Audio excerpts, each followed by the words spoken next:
अस्सलाम वालेकुम, good morning Pakistan. आप देख रहे हैं सुबह की सोच और मेरे साथ हैं गजल अशरफ और मेरे साथ हैं हसनैन लियाकत। अस्सलाम वालेकुम, गुड मॉर्निंग, वेलकम टू सुबह की सोच। हसनैन, क्या खबरें आज? आज खबर कोई अच्छी नहीं है। आज हमने आगाज बहुत एनर्जेटिक किया, लेकिन आज से 10 साल कबल 16 दिसंबर 2014 की अगर बात की जाए तो आर्मी पब्लिक स्कूल पे एक अंदोनाक वाकया हुआ था, जहाँ पे तकरीबन 150 के करीब लोग शहादत का शिकार हुए थे। और फिर अगर उसकी बात की जाए तो 132 बच्चों की शहादत हुई थी, जिनकी उम्र 8 से लेके 16 साल तक थी। और ये पाकिस्तान की तारीख का एक ऐसा वाकया गजल जो कि दिल दहला देने वाला वाकया है। अगर कोई बाहर के भी वो जो दहशतगर्द थे, कोई उज़्बेक था, कोई अरब के थे, कोई अफगान थे, लेकिन उनका भी तो दिल है। लेकिन जब ये वाकया हुआ तो हमने उस दिन शायद फैसला किया कि अब हमें दहशतगर्दों के खिलाफ अपनी जंग को और ज़्यादा जो है नेक्स्ट पैमाने पे लेके जाना है। एग्जैक्टली ऐसा ही है। और अगर हम जब भी हर साल जब उस दिन को याद करते हैं तो ज़ख्मों से तारीख का एक भरा हुआ दिन है।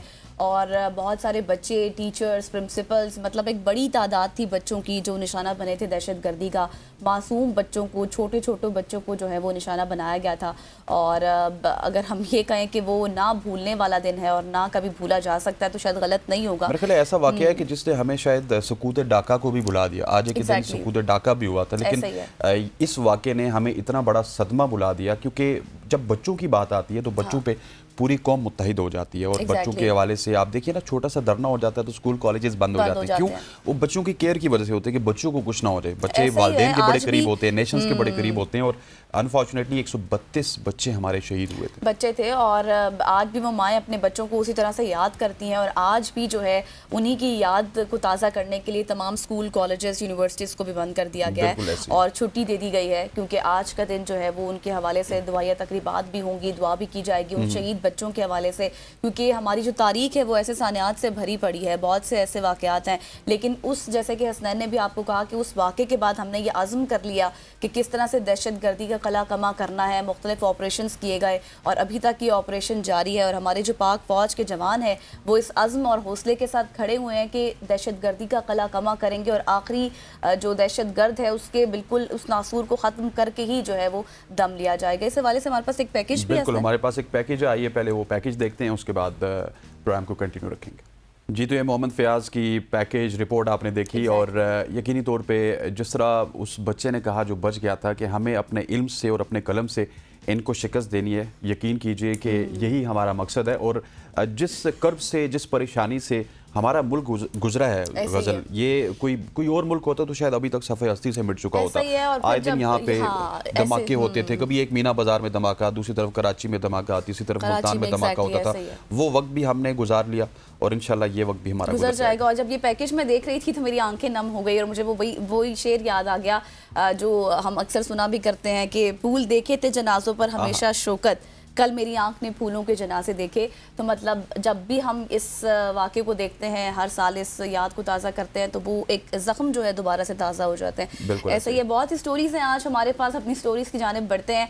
कराची से आज हमारे पास एक स्टोरी है। कराची में इलेक्ट्रिक टैक्सी सर्विस का ऐलान कर दिया गया है, जो एक बहुत बड़ा इनिशिएटिव है। क्योंकि सिंध के वज़ीर इत्तलात शर्जील इनाम मेमन ने कराची में इलेक्ट्रिक गाड़ियों पर मुश्तमिल टैक्सी सर्विस मुतारिफ करवाने का ऐलान कर दिया है, जिसका मकसद नौजवानों को रोजगार के मौके फराहम करना है।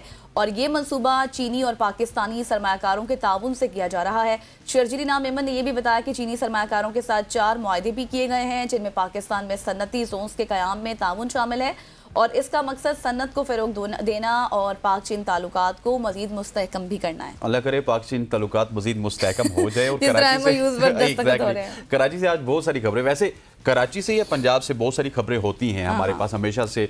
उनकी गवर्नमेंट से इस तरह का काम करती है। लेकिन अनफॉर्चुनेटली एक चीज़ हमें कराची के हवाले से, सिंध गवर्नमेंट के हवाले से कहनी पड़ेगी कि वहाँ पे जो भी प्रोजेक्ट स्टार्ट होता है वो तकमील तक नहीं पहुंचता, या तकमील तक पहुंचता है तो वो करप्शन की नजर हो जाता है। आगाज होता है, उसके बाद बातें नहीं होती। एग्जैक्टली, वो करप्शन की नजर हो जाता है। जब आप पाकिस्तान पीपल्स पार्टी के किसी भी रहनुमा से पूछते तो वो कहते हैं नहीं, ऐसा कुछ भी नहीं है, आप कराची आते नहीं है, आप सिंध आते नहीं है, सिर्फ दूर से बैठ के ऐसी बातें करते हैं। तो अल्लाह करे कि ये जो इलेक्ट्रिक टैक्सी सर्विस जिसका जिक्र गजल ने किया, इसका आगाज भी और ये कामयाबी से आगे भी बढ़े। आगे बढ़ते हैं जी, और कराची से ही अब सिंध की बात करते हैं। सिंध के तलबा के लिए एक बहुत ही अच्छी खबर है। जिस तरह आपने इलेक्ट्रिक टैक्सी का जिक्र किया, इसी तरह सिंध के तलबा के लिए हार्वर्ड यूनिवर्सिटी के प्रोफेसर अब क्लासेस लेंगे। अच्छा। यस, अब सिंध वाले हार्वर्ड यूनिवर्सिटी के प्रोफेसर्स की क्लासेस से पढ़ेंगे। मैं आप वाली बात ही रिपीट करूंगी कि ऐसा हो जाए ऐसा हो जाए, लेकिन इस अमल का इजहार और ये जो काविश है ये की है गवर्नर सिंध कामरान टेसोरी साहब ने, जिनके मुताबिक जो तलबा हैं IT रिलेटेड, उनके लिए ये काम किया गया कि IT के तलबा अब ऑनलाइन क्लासेस लेंगे और सिंध यूनिवर्सिटी के जितने भी IT स्टूडेंट्स हैं उनकी क्लासेस लेने के लिए, ऑनलाइन क्लासेस लेने के लिए हार्वर्ड के प्रोफेसर्स आएंगे, वो उनकी क्लासेस लेंगे। और ये एक बड़ा अच्छा इक़दाम है सिंध के लिए, सिंध के बच्चों के लिए, और यकीनी तौर पे जो हमारी IT इंडस्ट्री है जिसके हवाले से हम अक्सर बात करते हैं, उसके फलने फूलने के लिए एक बड़ा अहम ऐसा ही है। और अगर ऐसा हो जाता है तो IT इंडस्ट्री में एक बहुत बड़ा इनकलाब होगा। और दूसरी बात ये भी है कि इसके साथ साथ आपके जो बच्चे हैं, जो IT स्टूडेंट्स हैं, उनको एक कम्पेटिटिव जॉब मार्केट मिलेगी जिसमें वो जो है वो मुकाबला कर सकते हैं, और साथ ही साथ जो है उनको जॉब के मौके भी मिल सकते हैं। तो ये जी सिंध से आपके पास हमारे पास खबर थी जो आपके साथ शेयर किया है। अगली स्टोरी की जानिब बढ़ते हैं और अगली स्टोरी आपको बताते हैं कि पाकिस्तान के लिए आलमी बैंक के कर्जे की मनसूही, जो कि एक बहुत बड़ा सेटबैक होगा हसनैन ये सब के लिए, क्योंकि आलमी बैंक ने पाकिस्तान को $500 मिलियन का कर्ज देने से इनकार कर दिया है। और यकीनी तौर पर ये एक बड़ी खबर है, क्योंकि साथ ही साथ आपको ये भी बता दें कि CPEC मंसूबों के हवाले से भी जो है इसमें एक अहम किरदार था, जो कि अब नहीं होगा, क्योंकि ये फैसला किया गया है कि अब वो नहीं दिया जाएगा कर्ज। और ये बड़ा धचका है, जैसे कि मैंने आपको पहले भी कहा, ख़ास तौर पर ऐसे वक्त में जब मुल्क पहले ही इक्तिसादी बहरान का शिकार है, मुआहदों की अदम तकमील, मनसूबों में शफाफियत की कमी और इसके साथ साथ हुकूमती इदारों की नाकाफी कारकर्दगी ने आलमी बैंक को इस कर्जे की मंजूरी से रोक दिया है। बिल्कुल ऐसे ही, और ये बड़ा अनफॉर्चुनेट है। कभी हम IMF की तरफ देखते हैं, कभी आलमी बैंक की तरफ देखते हैं, कभी एशियन डेवलपमेंट बैंक की तरफ देखते हैं, लेकिन हमें शायद अपनी चीज़ें दुरुस्त करने की ज़रूरत है। हम अक्सर ये कहते हैं कि फ़लाँ इदारा बहुत अच्छा है, वो इदारा बहुत अच्छा है, आलमी ये इदारा बहुत अच्छा है, लेकिन आप एज ए गवर्नमेंट आप क्या कर रहे हैं? देखें ना, आप अगर इस गवर्नमेंट की बात करें तो इस सब के हम स्टेक होल्डर्स हैं या शेयर होल्डर्स हैं। किसी भी मुल्क को या गवर्नमेंट को चलाने वाले ना, जिस तरह एक कंपनी होती है ना, उसी तरह ये समझ लें कि Pakistan is a company, China is a company, लेकिन उस कंपनी में जो उसका सरबराह है और उसके जो वजीर मुशीर हैं वो उसको कितना अच्छा चलाते हैं, उसके अंडर में जितनी भी इंतज़ामिया होती है, पुलिस है, डिफरेंट डिपार्टमेंट्स हैं, इंफ्रास्ट्रक्चर के डिपार्टमेंट है, वो अपने आप को कितना अच्छा चलाते हैं। अनफॉर्चुनेटली पाकिस्तान में वो क्या कहते होते हैं कि काम ना करने की तनख्वाह लेते हैं और काम करने के पैसे लेते हैं, इस तरह के काम हो रहे हैं। और हमारे हर महकमे में इस तरह के काम हो रहे हैं, और ये चीज़ें सिर्फ पाकिस्तान में नहीं, ये पूरी दुनिया को पता है, वर्ल्ड बैंक को भी पता है, IMF को भी पता है कि किस तरह से करप्शन हमारे माशरे में सरायत कर चुकी है। हमें इस करप्शन को रोकना होगा और कम से कम हमें अपने कदमों पे खुद खड़ा होना पड़ेगा। अदरवाइज़ ये आए दिन हमें यही मिलेगा कि कभी हमें वर्ल्ड बैंक कर्जा नहीं देगा, कभी हमें IMF कर्जा नहीं देगा, और उनकी बातें मानते मानते हमारी जो एक तो कर्जे बढ़ जाते हैं, दूसरा इन्फ्लेशन कहाँ से कहाँ चली जाती है। जब हम IMF के पास जाते हैं तो इन्फ्लेशन डबल ट्रिपल हो जाती है। उसकी वजह ये होती है कि जो डेडलॉक होता है 2-3 महीने का, उस डेडलॉक में अनसर्टेनिटी होती है, और आपका मुआशी निज़ाम इस तरह का है कि जो बड़े इन्वेस्टर्स हैं वो अपना हाथ खींच लेते हैं, और उसके बाद अनफॉर्चुनेटली महंगाई फैल जाती है। और दूसरी बात यह है कि अब जिस तरह से $500 की बात की जा रही है, तो ज़ाहिर है फिर इससे एक महंगाई का भी तूफान आएगा, मिनी बजट के हवाले से भी वो भी इफेक्ट होगा। फिर हम देखेंगे कि टैक्सेस की भरमार होगी, तो ये सिलसिला चलता जाएगा। और हमेशा से मैं एक ही बात कहती हूँ कि जब भी कोई नया PM आता है, उनकी पहली स्पीच ये होती है कि हम IMF के प्रोग्राम में नहीं जाएंगे, लेकिन अनफॉर्चुनेटली फिर से हमें जाना पड़ता है। तो ये अब सिलसिला बरकरार है, हसनैन वाली बात, कि जब तक हम खुद इस चीज़ को नहीं काउंटर करेंगे, खुद अपने पाँव पर, अपने कदमों पर खड़े नहीं होंगे, ये मसाइल हल नहीं होंगे। बिल्कुल ऐसे ही आगे बढ़ते हैं। सिंध का पहला सीनियर सिटीजन कार्ड बुजुर्ग शहरियों के लिए एक अहम कदम है। सिंध हुकूमत ने बुजुर्ग शहरियों के फलाह के लिए एग्जैक्टली एक तारीखी कदम उठाते हुए पहला सीनियर सिटीजन कार्ड जारी किया है। ये कार्ड सिंध के बुजुर्ग शहरियों को मुख्तलिफ अहम सहूलतें फराम करेगा, जिससे इनकी ज़िंदगी को आसान और बेहतर बनाया जा सकता है। जी हाँ, तो जिस तरह हमने कहा कि पहले हम बातें कर रहे थे सिंध के हवाले से कि वहाँ पे EV बसेस जो है वो स्टार्ट करनी है, इससे पहले हमने बुलेट ट्रेन के हवाले से भी बातें की थी। बहुत से मंसूबे हैं जो उनका आगाज़ कर दिया जाता है, लेकिन सिर्फ हम खबरें देते हैं कि आगाज़ हो गया है, लेकिन एक्चुअल में क्या उसका आगाज़ होता है, ये एक बहुत बड़ा सवालिया निशान है। और जिस तरह से आप कार्ड की बात करें बुजुर्ग शहरी की, तो हम ये उम्मीद करते हैं कि ये भी हो जाए और जो हमारे सीनियर सिटीजन्स हैं उसको इससे मुस्तफ़ीद हो सकें। आगे चलते हैं, सिंध से आपको ले चलते हैं। टेस्ला हादसे में मरने वाले शख्स के ख़ानदान का कानूनी चाराजोई करने का ऐलान कर दिया गया है बाकायदा तौर पर, क्योंकि अमरीकी शहरी ने टेस्ला के ऑटो पायलट पर हादसे में मौत के बाद ख़ानदान ने कंपनी और एलन मस्क पर मुकदमा दायर कर दिया। एलन मस्क आप सब जानते हैं, मुझे बार बार रिपीट करने की ज़रूरत नहीं है कि वो कौन है, क्योंकि हादसे में 4 फायर फाइटर्स समेत कई अफराद जख्मी हुए। टेस्ला का मौक़िफ़ है कि हादसे की वजह से जुज़वी तौर पर ड्राइवर की गलती थी, जबकि ख़ानदान का दावा है कि हादसा टेस्ला की टेक्नोलॉजी की नाकामी की वजह से हुआ है। जैसे हम बात करते हैं कि टेक्नोलॉजी बढ़ती जा रही है, जहां उसके फ़ायदे हैं तो नुकसानात भी होते हैं। बिल्कुल ऐसे ही है। और जिस तरह एलन मस्क आए, उन्होंने टेक्नोलॉजी के मैदान में एक इनकलाब बर्पा किया, उसके बाद उसके क्या कहते होते हैं साइड इफ़ेक्ट्स भी आना स्टार्ट हो चुके हैं, डिसएडवांटेजेस भी आना स्टार्ट हो चुके हैं, और एलन मस्क को एक कानूनी चाराजोई का सामना करना पड़ेगा। और अब देखते हैं कि टेस्ला इसको किस तरह से हैंडल करता है। अभी तक तो वो कह रहे हैं कि नहीं, ये हमारी खराबी नहीं है, ये उस ड्राइवर की खराबी है जो वहाँ पे बैठा था, लेकिन ख़ानदान के मुताबिक ये टेस्ला की खराबी है। आगे बढ़ते हैं, और आगे बढ़ते हुए आपको बताते हैं शमसी तवानाई से चलने वाली एआई कश्ती के हवाले से। एआई की आजकल बहुत बात है, हर जगह एआई एग्जैक्टली। अब देखें, एक तो सोलर से चलने वाली एआई कश्ती तैयार कर ली गई, और दूसरा ये कश्ती माहौल दोस्त है। दुनिया के माहौलियाती मसाइल और पानी की किल्लत को मद्देनज़र रखते हुए ये शमसी तवानाई से चलने वाली कश्ती मुतारिफ करवाई गई है। और ये तकरीबन अगर मैं आपको बताऊं तो 25 लाख लीटर पानी को साफ करती है, और शमसी तवानाई से चलने वाली एक मुनफरिद कश्ती है।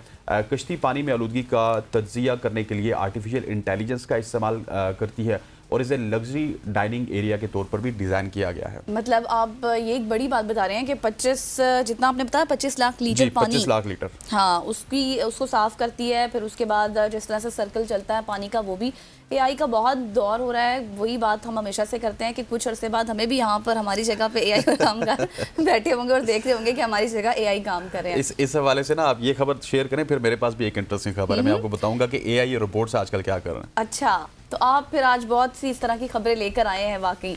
तो आगे बढ़ते हैं जी। लैब में तैयार शुदा लकड़ी, ये जब खबर लैब में तैयार हो चुकी है। हाँ, ये जब मैंने खबर पढ़ी तो मैं बहुत की जरूरत नहीं है नहीं, इतनी ज्यादा टेक्नोलॉजी आ चुकी है कि अब लकड़ी को आप लैब में तैयार कर सकते हैं। जो काम आप जंगलों में जाकर करते थे, अब आपको वो लैब में करना पड़ेगा। और ये एक बहुत अहम कदम है। नई डॉन बायो कंपनी ने लैब में तैयार की जाने वाली लकड़ी मुतारिफ करवाई है, और ये काफ़ी हैरत अंगेज टेक्नोलॉजी जंगलात की कटाई को ख़त्म करने और माहौल को नुकसान पहुंचाए बगैर लकड़ी के इस्तेमाल का मौका फराहम करती है। ये लकड़ी हयातियाती मवाद और जदीद बायो इंजीनियरिंग के जरिए लेबॉर्ट्री में तैयार की जाती है।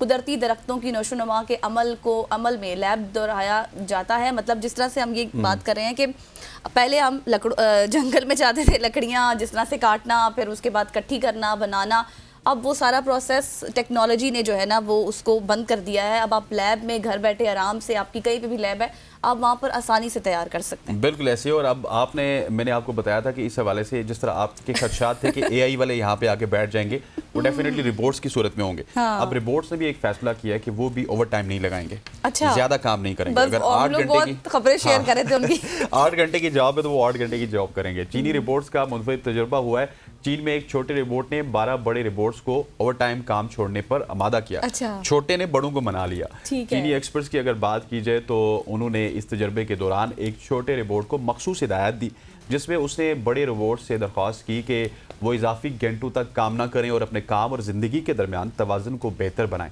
इस तजुर्बे का मकसद ये था कि मशीनों को भी काम और आराम के दरमियान तवाज़ुन की अहमियत का अदराक होना चाहिए। और ये एक तफरीही तजुर्बा ज़रूर था, लेकिन जिसमें मशीनों के ज़रिए काम और ज़िंदगी के तवाज़ुन पर रोशनी डाली गई।